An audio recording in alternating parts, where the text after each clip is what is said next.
So, are the debates doomed? Will the broadcasters empty chair the PM? Well, I'm joined by UKIPs Deputy Chairwoman, Suzanne Evans.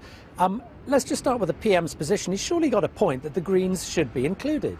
When on earth has David Cameron in past history ever stood up for the Green Party? This is a decision of the broadcasters. Let's be honest here, Norman. David Cameron is scared about his own position. He's always been a man that's been obsessed with his own image. He knows that if he goes up against Nigel Farage, he's probably going to get a roasting. I gather from his Wizard of Oz spin master who's operating behind the scenes, the commentators tell us that he's concerned that standing next to Ed Miliband will make Ed Miliband look more prime ministerial than he actually is. I think this is about David Cameron's image. It's not about the Green Party. That is just a red herring. What about the broadcasters? How likely do you think is it that in the middle of a general election campaign they would be prepared to go ahead without the Prime Minister? Well, I certainly think they should be. It's not as though they would be going ahead without asking the Prime Minister, which of course would be completely beyond the pale and unacceptable.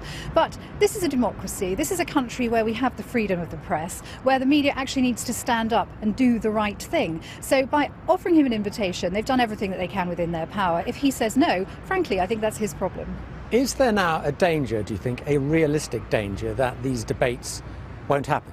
I hope not. Let's not forget that David Cameron was the one that was pushing for them before the 2010 election. A couple of years ago, he confirmed his commitment to them and has done until very recently. In fact, until the broadcasters invited Nigel Farage on to share the debating chamber with him.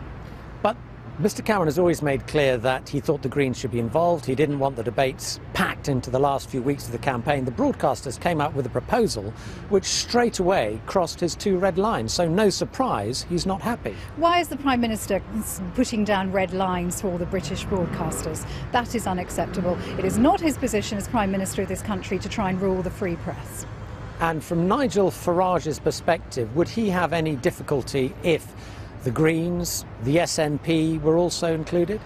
Well, as I say, it's really not up to UKIP to get also, like I'm accusing the Prime Minister of trying to tell the broadcasters what to do. It's not for UKIP to tell the broadcasters what to do either. They've come to an independent decision between themselves across all channels, and whatever they decide, we respect that. What I would say is that the Ofcom ruling this week that says that UKIP is now to be treated as a major party by the broadcasters does, I think, add weight to their argument, but ultimately it's up to them, not us.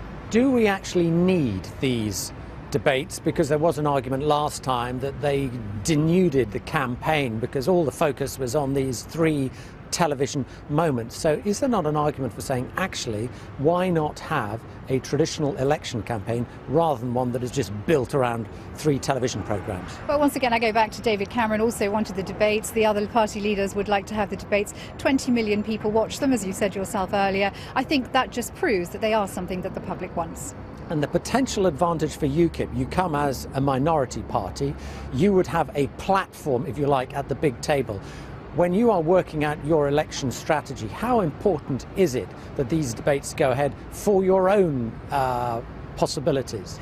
Well, we work out our election strategy not focusing on the debates at all, really. I think we have a very distinct offering from what the other parties have. We're the only party that wants to leave the European Union. We're the only party that wants to have Britain as a sovereign country again. We're the only party that is making that argument. We'll make that argument either in or out of the debates. OK, Suzanne Evans, thanks very much.